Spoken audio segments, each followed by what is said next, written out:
Hey friends, what's happening? What's shaking? What's going on?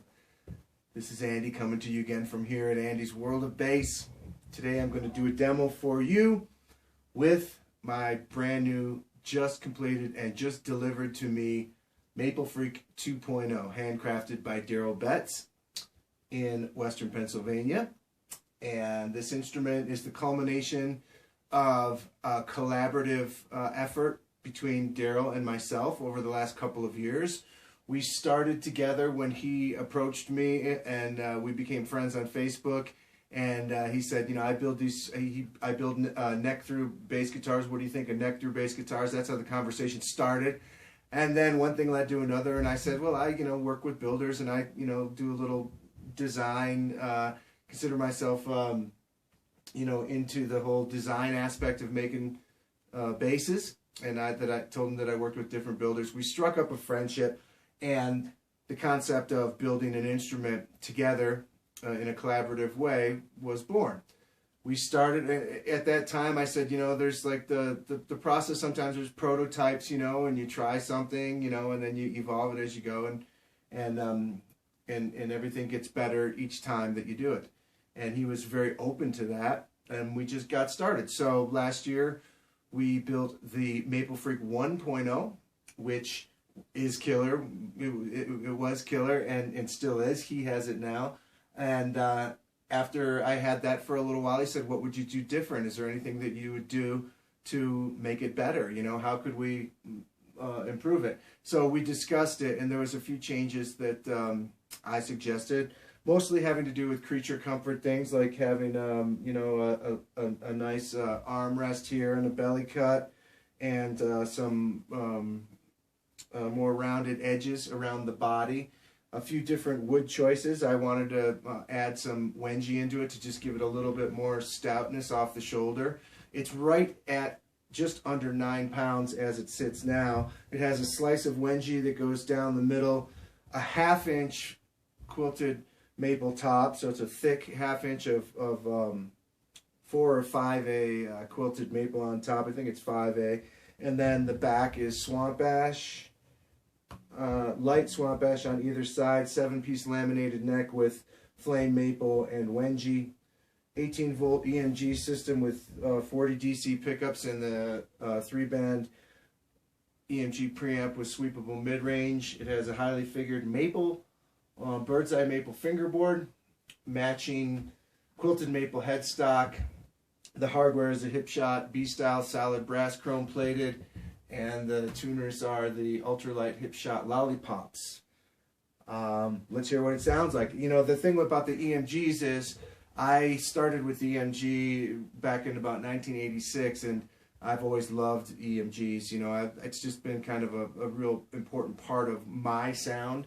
So for many, many years, I played, and I still play my G&L L5500, which has the same pickups in it. So when we were building it, I said I want to go with those pickups because I absolutely know what they sound like, and I know that I'm going to like it. And then maple fingerboard in the EMGs, with some swamp ash. I said I know I can't go wrong with that, and the result is killer.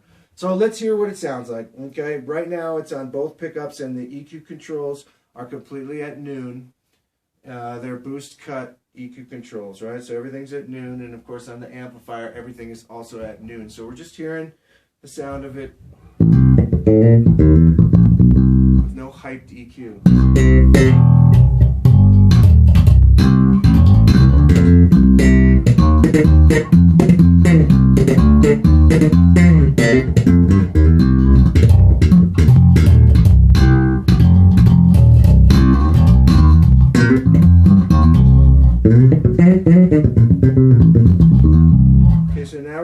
to just the front pickup.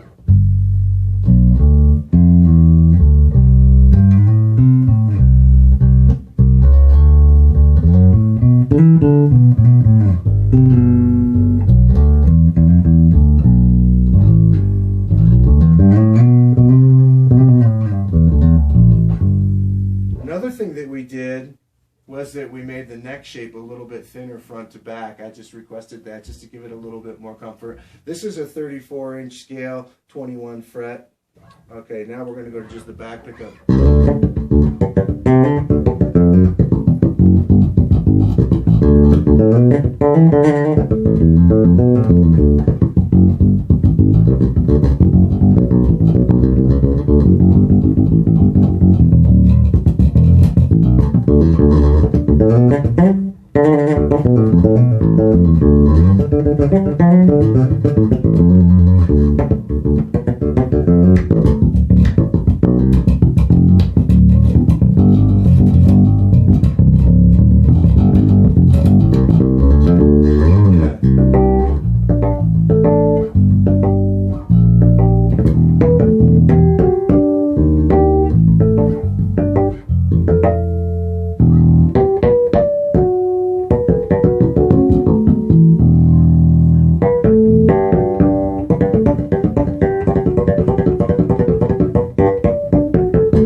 With harmonics, as it should be.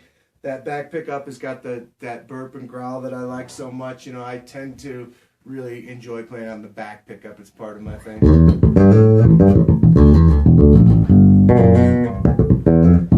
Keep hitting my arm on the cab.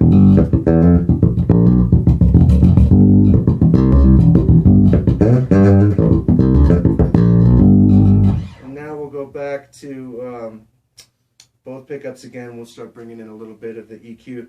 Now, this has a sweepable mid-range, so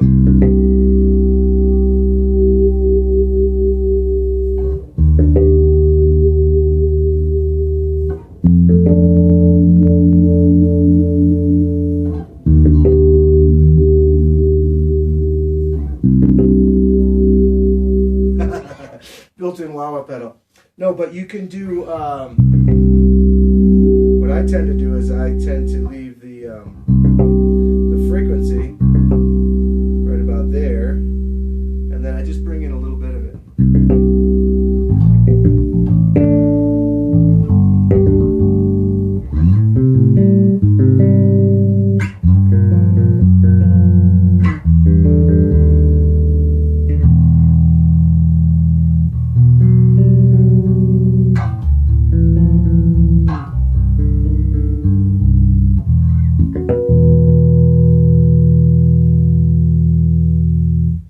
So when I want some boosted mid-range, I have it there.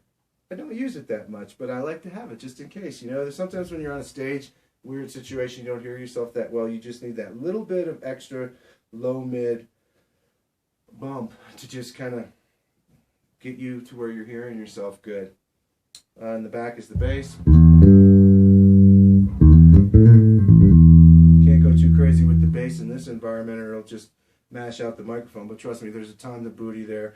And then up in the front, there's a treble.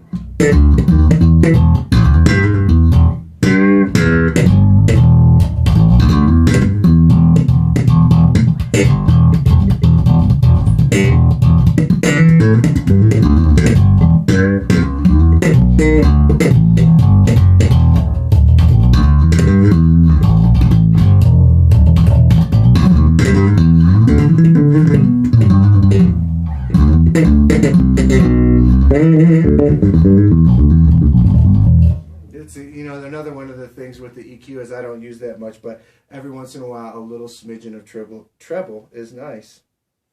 So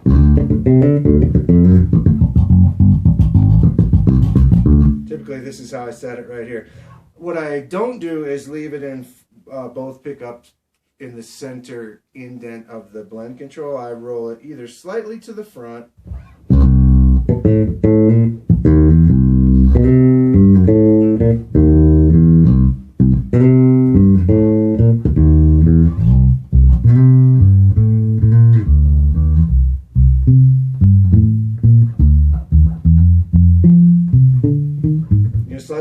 front or slightly rolled to the back from that middle position.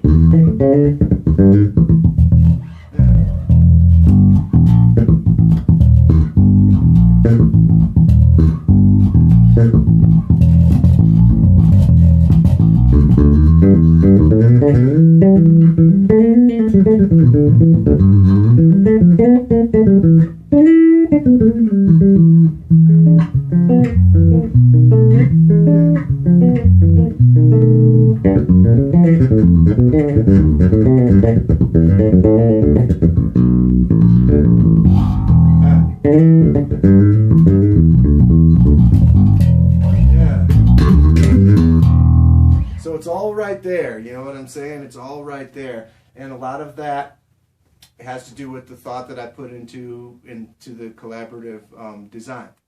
The hardware contributes, the brass bridge contributes to the kind of sound that I like and the kind of stability that I like and need from a bridge, you know, with these side walls, so we don't have any side-to-side slop or anything like that happening. I play real hard with my right hand. The EMGs are a sound that I'm familiar with and used to, and I've been using for, God, whatever it is, over 30 years now.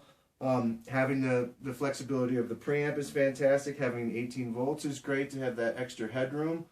Having the ultralight tuners takes weight off the headstock, and having them be lollypops is just a cool factor. And I love the way the maple fingerboard feels and sounds. I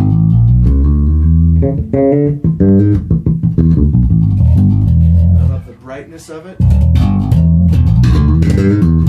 You know, maple fingerboards are great because, for me, you know, it's just my opinion, is that when you switch from playing fingerstyle,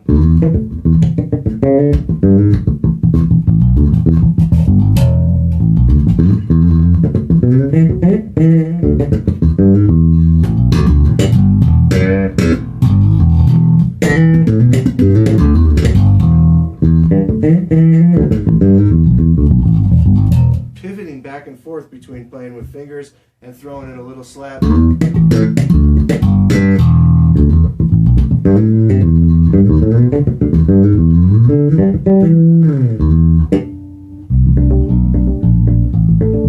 know, I'm not messing with any EQ controls or anything to do all the different stuff that I need to do. If I want to play slow blues, I can.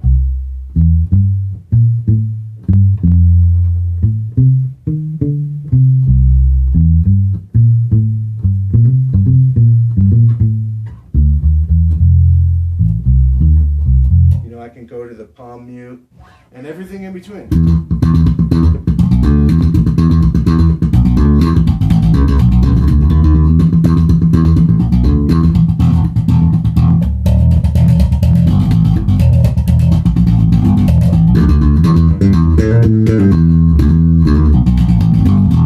For the double thumbing technique that I'm doing there, you know, playing like as if it was a pig.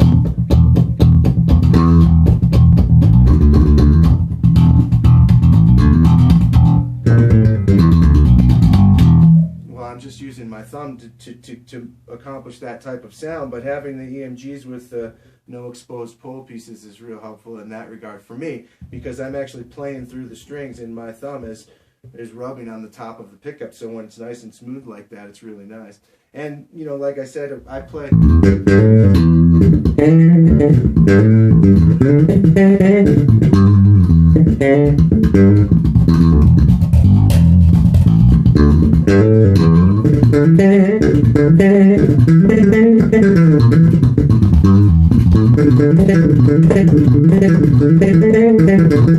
know, sometimes I'm digging in with you know, ferocity, and that's why the EMGs have always worked for me.